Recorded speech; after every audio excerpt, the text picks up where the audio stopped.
ceux qui sont devant courent vers les autres. Quelle est cette période? La campagne électorale.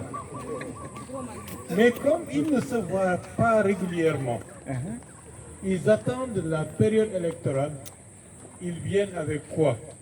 Pour acheter leur conscience, pour les corrompre, pour leur donner des miettes, pour dire vote pour moi, pour se faire pardonner le fait que pendant 4 ans, 5 ans, ils ne se sont jamais souciés de cela. Il faut que les gens comprennent cet aspect-là et se rendre compte que lorsqu'on est dirigeant, il faut être permanemment en relation avec la population à la base. C'est fondamental. C'est la première règle qui permet de régler par prévention tous les conflits possibles. La deuxième chose, les réformes institutionnelles.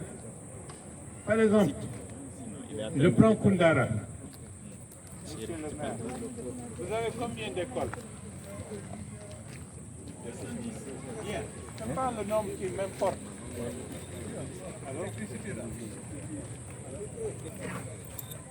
Mais il faut que chacun se rende compte qu'il n'est pas oublié.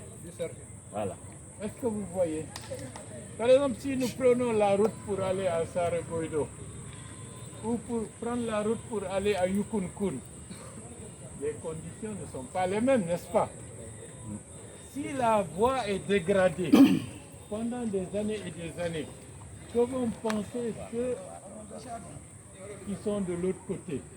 Ils vont se dire, nous sommes oubliés. Donc, dans les programmes d'investissement, il faut que chacun puisse avoir sa part, qu'ils ne se sentent pas oubliés, que le désenclavement, que dans certaines zones qu'ils aient l'eau.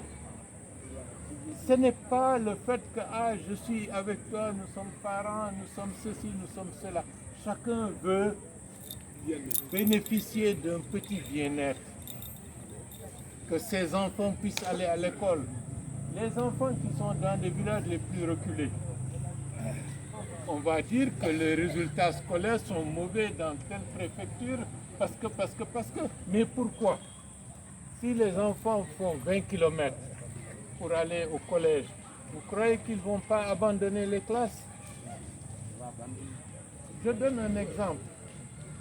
Lorsque j'étais ministre de la Réconciliation nationale en 2008, la plupart des enfants qui étaient rapatriés d'Espagne, l'écrasante majorité était originaire de Koundara. Ça, c'est un problème. Et donc, c'est un problème pour la collectivité de Koundara. Et ce sont ces questions qui doivent nous amener à nous dire qu'est-ce qu'il faut faire pour résoudre les problèmes des populations de manière spécifique. Ça, c'était un exemple pour dire qu'à travers ça, il y a beaucoup de choses qu'on peut tirer comme enseignement.